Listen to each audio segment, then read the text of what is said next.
We have a very special guest joining us today and the Locked On Royals channel moving forward in Chance Liebau. We'll get his thoughts on the Royals, have a preview series next, and dive into a lot more stuff next on Locked On Royals.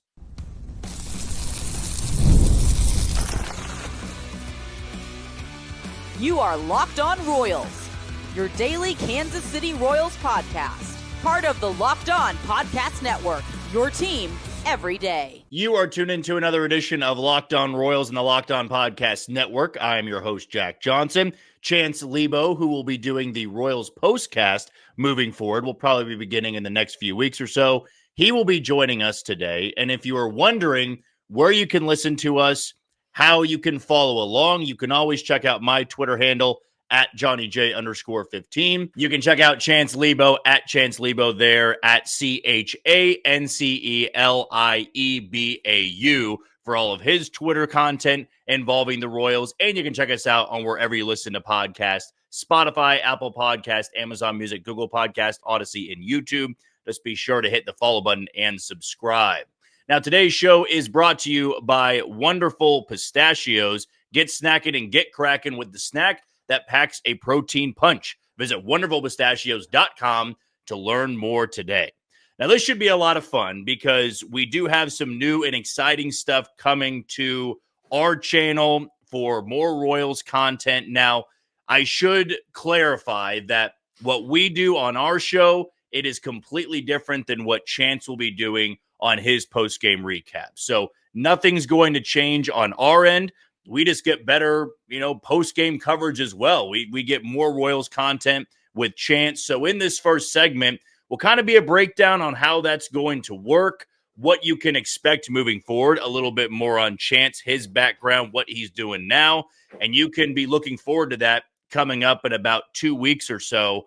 Not a hard deadline just yet, but coming here pretty soon in probably the month of June. You will be getting these recaps from Chance Liebau after each and every Royals game, which helps out me a lot because I don't always have those episodes right after the game. So first and foremost, Chance, thanks for hopping on and tell us a little bit about the Royals postcast, how you're going to be doing it, what your setup's going to be like, and what the format's going to be. Yeah, so if you go to some of the other MLB channels, they have postcasts and stuff like that. And what it is, it's a quick 15-minute post-game show right after the game ends. Going to try and get in there within about 5 minutes or so of the game actually ending. I'll give you some of my thoughts. It'll be a quicker, shortened show compared to what Jack does. It'll be about 15 minutes or so. Sometimes we may go a little bit longer. Just some immediate thoughts on the game. If you don't want to hang out with Joel and Monty, we love those guys. But if you don't want to hang out with them and you want to get some more opinion-based stuff, that's what I'll be here for, to give you some great post-game content, immediate thoughts, some players of the game, other stuff like that. We'll get more into that once we dive into it here in about a week or two. Still getting a little bit trained here when it comes to the technology and stuff. But yeah, looking forward to getting started here as soon as possible because there's no better time to be a Royals fan than right now. So, and we're really looking forward to it and appreciate you having me on, Jack.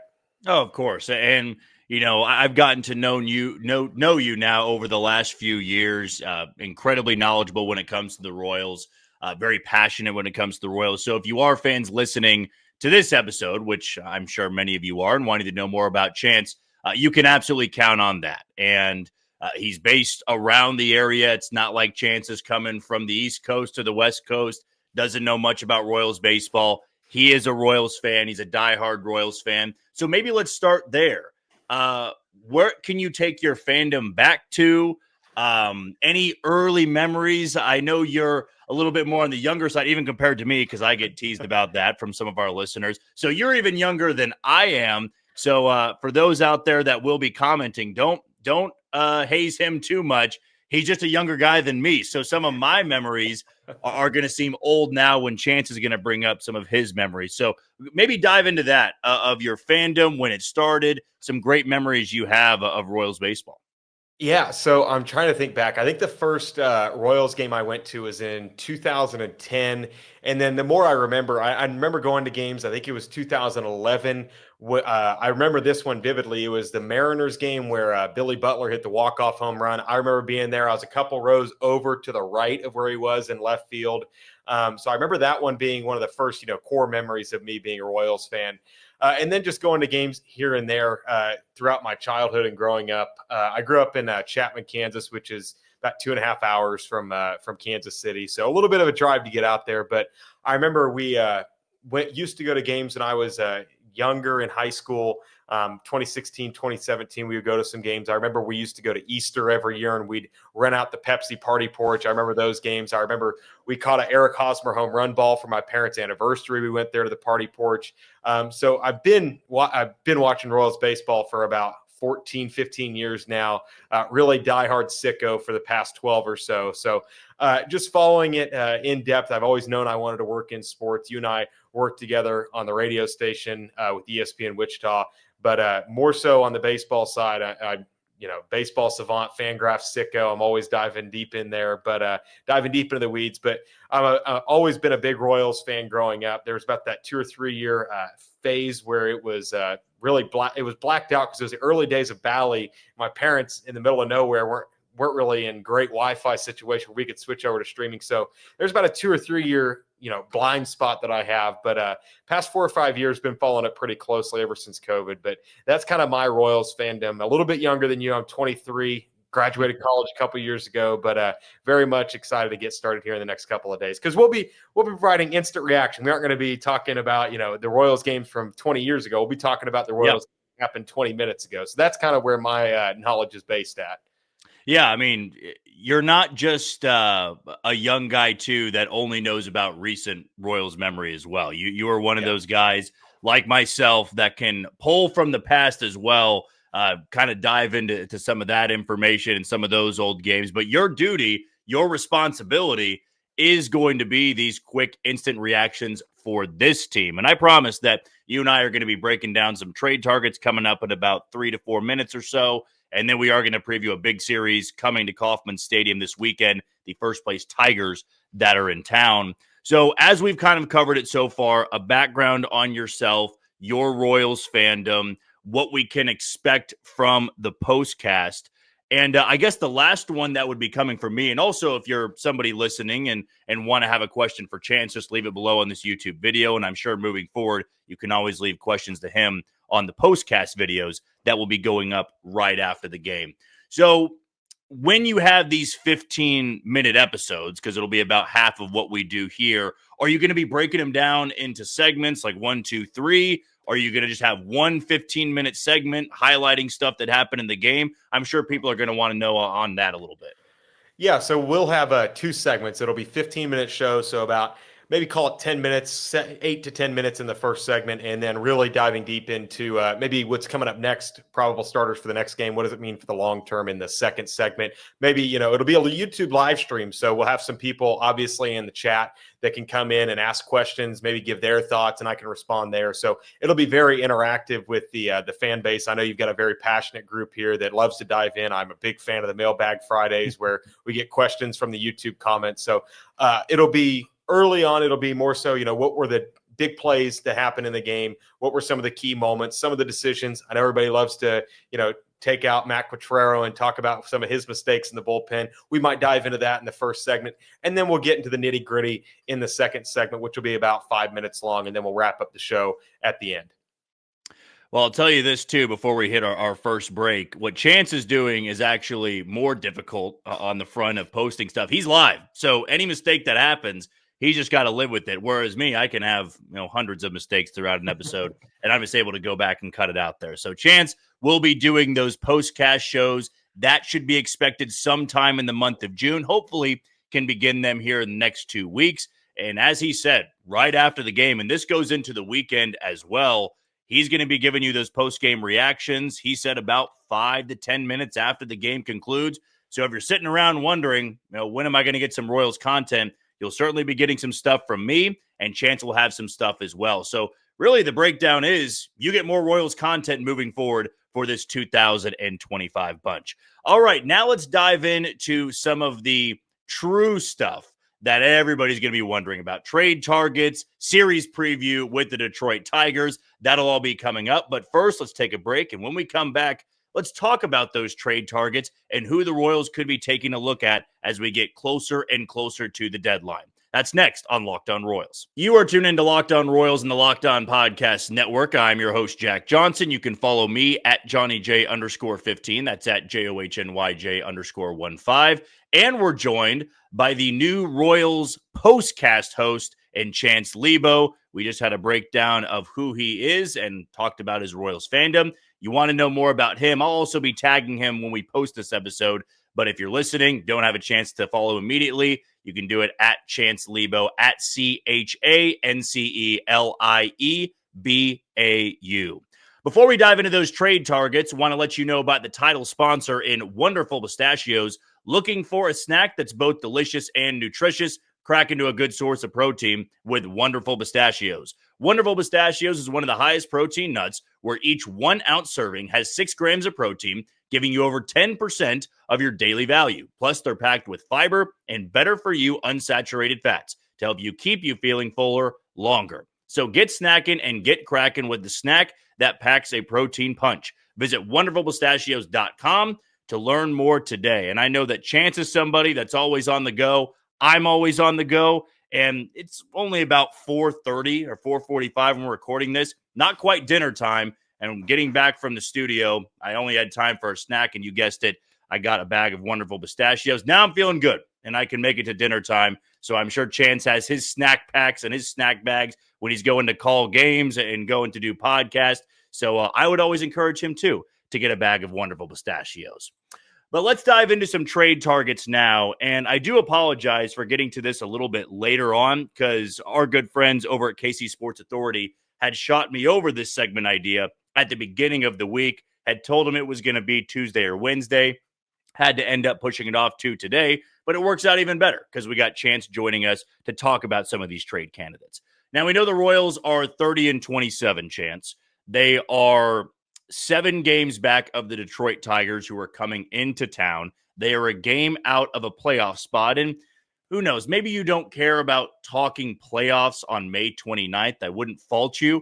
But I know everybody's kind of having those wheels spinning of how can they better this team? How can they better this offensive group? And the list that was sent over to me, we can go over each and every one here from the guys over at KC Sports Authority, are Brandon Lau, of course, coming from Tampa Bay. You've got Josh Bell, the first base and DH. He's spent time in numerous places, was with Miami's, was with Washington. Not having a great year this year, but does still have that raw power. You've got Jake Bauers in Milwaukee. Christian Yelich, if you could get the money to work, he's also in Milwaukee. Jesus Sanchez, Yandy Diaz of the Rays, and then Sam Haggerty. So those 7 sent over to me. I've only really covered Jesus Sanchez before on the show. These other names have not been mentioned on this podcast, so I'll throw it here to you. Of those 7 names, is there anybody that pops out? Is there anybody that really intrigues you that could be a realistic bat for the Royals? I think Brandon Lau really tickles my fancy a little bit. I think that the Royals, the one thing they need, and it's waiting for him in AAA right now, is a left-handed bat, and a left-handed bat with some pop. Brandon Lau has a very major league approach. I'm trying to think back. I'm trying to consider if he had any crossover with Quatrero in Tampa, because I know that was where Q was at before he came to Kansas City. So they have some familiarity there. And with Jonathan India not exactly living up to his billing as the leadoff man, Brandon Lau has some experience in that leadoff spot. With him being able to play second base, India has some versatility with him being able to play third in the outfield. I'm not a huge Michael Massey fan. I don't think he's earned his billing as a everyday starter at second base. I think Brandon Lau really intrigues me because of the familiarity there with Quatrero, his lineup versatility. You could hit him anywhere 1 through 6 if you really needed to.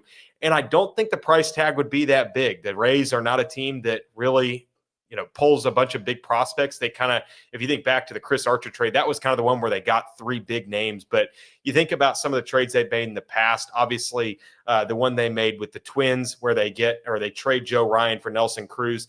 Joe Ryan wasn't a huge prospect at the time, but I think that the Rays are a team that the Royals could definitely use as a trade partner. I don't think, obviously there's some history there with the Will Myers and James Shields trade, but I like Brandon Lau a lot, and maybe even Jake Bauers as a fringe guy that could platoon in the outfield if, say, Cags doesn't live up to his billing early on and you really need that left-handed bat in the corner. I like some of the guys that they could platoon. I don't think they're going to get in this market a guy that's going to start every day. I think you're more so looking for a left-handed bat that can provide some occasional pop in the lineup. Yeah, Brandon Lau, I don't believe it was any coincidence that when they sent us over this list that he was number one. He has felt like a Royal his entire career, and the only thing that would prevent him from being a Royal would either be Tampa Bay going on a surge and they're absolutely a playoff team, or number two, the Royals just don't want to have another second baseman because they have two on the roster and both have had to play out of position. But as for a team fit and a lineup fit, it makes a lot of sense. But the Royals would need to have some serious conversations about, well, if you acquire him, who's going where? You know Jack Caglione's going to be joining this team at some point. You know they'd like to have an extra outfielder. Lau is just more so of a second base guy. But also, I want to say he's a free agent next year. So you could always reevaluate that in the offseason if you wanted to target him again. My favorite on the list, it's just not likely, would be Yandy Diaz. I mean, I've loved Yandy Diaz for years. You can hit him lead off. He's got tons of power, hits the ball incredibly hard. The problem, he's a first baseman in DH, and you don't want to have 3 or 4 of those guys on the roster because he really can't play anywhere else other than first base. Jake Bauers does make sense. I'd be curious if Milwaukee would ever be selling at some point. They haven't had the greatest start to the season. Neither is Tampa Bay. But Tampa Bay, to me, is one of those teams that they'll trade if they are in contention. They might have one of those trade for a big leaguer and also give up a big leaguer. So with the Royals' abundance of arms, and we know that Tampa Bay is more of that pitching factory, it could make sense there. But a lot of those names could be fits for the Royals. Jesus Sanchez is liked a lot. I'm curious of your thoughts here, Chance. A lot of Twitter Royals fans, I guess we can call them, just because it's where we interact a lot. Jesus Sanchez is that name that comes up over and over again. I'm not super high on him because I believe he's more of a dice roll. If you're going to make a trade, you have to be certain that he's going to be an upgrade for the lineup. And I get he's got a ceiling and he's got that high potential. But that doesn't mean everything. Potential's a dangerous word in baseball, and Sanchez is one of those guys that if you trade for him, it'll cost you a little bit, not a ton, but he could come in and strike out 35, 40% of the time, get on base at a 250 clip, and you just have a disastrous trade that unfolds in front of your eyes. So he's one of those guys, unless you were giving up a lottery ticket, I feel I would stay away from. A couple of those guys on the list I would stay away from because they're not surefire picks. What say you? Yeah, the thing that intrigues me about Sanchez is just his age and controllability. But with his bat, there's a lot of variability with his bat, a heavy strikeout bat. The one thing that I do kind of like about Sanchez that's a little bit different than the two Rays guys that you mentioned, he's used to hitting in a big ballpark. I mean, Miami is huge. The Rays guys have been playing in a minor league ballpark for the greater part of a season, and Tampa is kind of a hitter's ballpark, if I'm not mistaken, in terms of home run balls.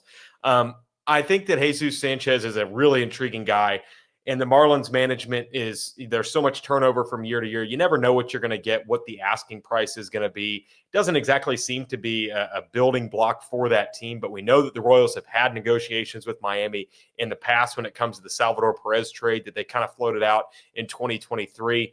But I think that there's just so much unknown in that bat where, like you said, he could come in and he could hit 125 for the first 3 weeks. And those are going to be a key 3 weeks from August 1st to August 15th. That's a really big 2 weeks where a lot of teams are going to be moving in and out of the standings. And I think that the Royals would like to have a more sure thing in that lineup because, in my opinion, I don't think you can rely on Drew Waters and Kyle Isbell to be 280 to 290 for the entire season.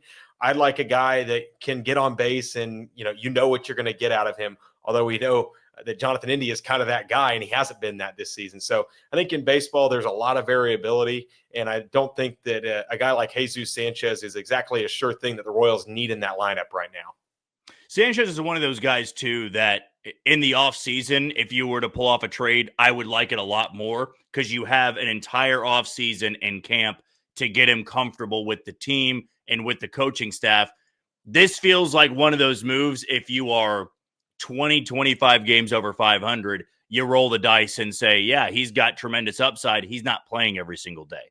If you're going to pull off a trade, you need to have a reliable bat in that lineup. And I talked about this 2 days ago, maybe it was, that let's be honest, there's one reliable bat in the lineup where you go, that's an above average hitter. We know by the end of the year, Bobby Witt Jr. is going to be a well above average hitter. Then you have Vinny Pasquantino, Michael Garcia, Salvador Perez, Jonathan India, who we can count on to be league average bats. But to get this team over the hump and maybe over Detroit, who we'll talk about in the final segment, you're going to need that impact bat. Maybe they view Jack Caglione as eventually being that impact bat. But if you're going to make a trade, I don't feel you should be that scared of giving up prospects in your system. Even when the Royals had a top prospect or top system in baseball with top prospects out there, they were not afraid to deal some of those guys if it meant bettering their big league team. There's also a difference in where this team is at and 2014 and 15 were. They felt that was more so toward the end of their window, and that's why the Royals will probably target guys with years of control of, if we don't make it this year or we don't get to where we want to get to, we still have these guys for next year. Whereas maybe 2-3 years down the road, when a lot of these guys will be due for a contract year, they might be more cutthroat on pulling the trigger on certain trades and really trying to better this team. But we know this, Chance. They're built on pitching. They are built on their rotation and their bullpen. They need a little bit of help in that lineup. So outside of these names, is there anybody that you are just pounding the table for, you are circling? And I'm not going to ask you to give a proposed trade because I get asked that a lot, and it's hard to come up with names on the fly. But if there's one name that you go, man, I would really zero in on this guy, and whether that team is contending or not, I'm going to try to find a way to pull it off. The Angels guys really intrigue me, and they're playing a lot better baseball here recently. I saw Ron Washington is up there on the ESPN.com Manager of the Year poll, so they're having a much better year than expected. But I think any of the Taylor Ward, Luis Rengifo, heck, even a guy like Yoan Moncada, who, like you said, he feels like a guy that would fit this team so perfectly, can slide in at third or second, and he'd be a guy that can hit in that 6-7 hole that you could feel really confident in the fact that he can get on base, he can leg out doubles. Any of those Angels guys, I just feel like once it gets to August 1st, if the Royals don't have a guy on the team that was started the year for the Angels, I feel like they made a mistake because there are a lot of really intriguing bats. The Angels kind of did what the Dayton Moore era Royals did, where they signed a bunch of veterans to these stopgap years, knowing they can flip them at the deadline. I feel like the Royals are just, I don't want to say a perfect trade partner for them, but I feel like there's a Paul DeYoung kind of trade waiting for them in Los Angeles right now, whether that be for Taylor Ward, who can slide in the leadoff spot or lower down the order, or even one of the infielder guys like Rengifo or Moncada. Yeah, Moncada and Taylor Ward really stand out to me. You've got Ward, who still has an extra year of control. Moncada is experiencing a great season. I just would wonder about where you put him because he's at third base. The Royals have Michael Garcia at third base. Moncada can play second. You have 2 second basemen there. But if you could find a way to make it work, I will always say this. If the bat is hitting well and they are hot at the plate, find a way to make it work because this team needs a lot of offensive help if they're going to stay in contention for the entire year. Okay, let's take our final break of the show. When we come back, let's preview a big-time series against the Detroit Tigers. That's coming up on Locked On Royals. We are back on Locked On Royals and the Locked On Podcast Network. I am your host, Jack Johnson. You can follow me at JohnnyJ_15. And joining me today is the new Royals POSTCAST host and Chance Liebau. Follow him on Twitter at Chance Liebau, at ChanceLiebeau. It's an off day, which was why it was the perfect time to do this introductory episode, Chance. Let you speak to the masses out there, let them know who you are, what you're about, and what you have planned for all of us moving forward. Just more Royals content, which I know a lot of people listening would love to have. But an off day today, and then I hate saying biggest series of the year because we can use it pretty much whenever. When the Royals aren't playing well, they could be taking on the Angels. But it's a big-time series because they got to keep pace in the playoffs. Or it can be as simple as this. You've got the first-place team in your division and the team with the best record in baseball coming to your place. And it's going to be likely a sold-out crowd, if not close to it, tomorrow night, considering it's the big slick softball charity event. It's going to be nice weather, I believe, last time I checked. And it's the Tigers in town. And more people have taken notice that this is the best team in baseball, at least record-wise. And the pitching matchups go like this. Seth Lugo will return from the injured list and start tomorrow night against Casey Mize. Then it will be Michael Walker versus Tarek Skubal on Saturday afternoon. And then on Sunday, it'll be Bubic and Keter Montero going for Detroit. First thing that stood out to me, Chance, is that in facing Detroit, if you were to pick 3 pitchers just this year, if we're looking at numbers and how they fared, is this not the 3 you'd want? Maybe you'd want to throw Noah Cameron in there, considering how he's looked in 4 starts. But Lugo, if he's 100% healthy, which I imagine he is, you like him at home. You like Waka throwing, even though I would have loved to see Bubic and Skubal. But Waka has been fantastic and consistent this year, especially at home. And then you've got Chris Bubic in game 3 to either avoid a sweep, win a rubber match game, or pull off a sweep. So is that the feeling you're getting of, if you're going to play Detroit, now is as good a time as ever, considering who you have lined up to throw? I agree with you in that sentiment, but also the Tigers could say the same thing, save Jack Flaherty, who's been pretty solid this season for them. Getting the opportunity to see Tarek Skubal. I'm going to be there on Saturday for the Moustakas retirement ceremony. I'll be trying to heckle him from the cheap seats. I'll be trying to throw Skubal off his game. But from what we've seen this year, I don't think that's a very easy thing to do. But I think, like you said, you'd like to see maybe Bubic and Skubal and Cole Reagans if he was healthy. His FIP's really good. ERA isn't great, but I mean, this is a great pitching series, and I think that we kind of knew that coming in. We planned on that kind of coming in, but these 2 teams that have invested a lot of resources and money into their pitching staff. I think this is, going to be one of the most watched series of the season at the K, and for good reason. They're going to see some great pitching. We know that the division, and we know that championships are not won in May. It is vitally important, though, that the Royals find a way to win this series. I mean, you are 7 games back. It's not the typical 7 games back and you're in 4th place, because if the Royals have a good series, they'll be in 2nd place, and they'll be likely 6 games back if they are to win that series, or 4 games back and in 2nd place with 3 months to go in the season. We can all bring up that point that whether they play well or they don't, it doesn't mean the season's over. But for where you're at and how the Central is played, you want to make sure you don't bury yourself before June or before July, where you're 10 games back. Now, we've seen crazier things happen, because I remember 365 days ago, it was Cleveland that was just running away with the division. They were not close to anybody in the Central. And yet the Royals find a way to take over first place for a day late in August.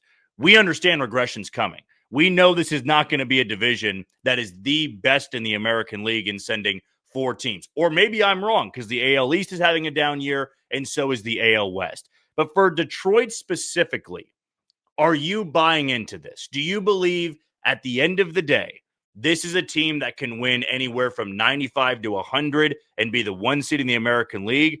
Or do you believe that they've just got luck on their side right now, where everybody's staying healthy, everybody's playing well, and eventually they're going to hit a rough patch where they lose, 20 of 28 or something like that, and they really start to struggle? Or do you buy that, look, they're 37-20, and we should expect them to be the front runner all season long?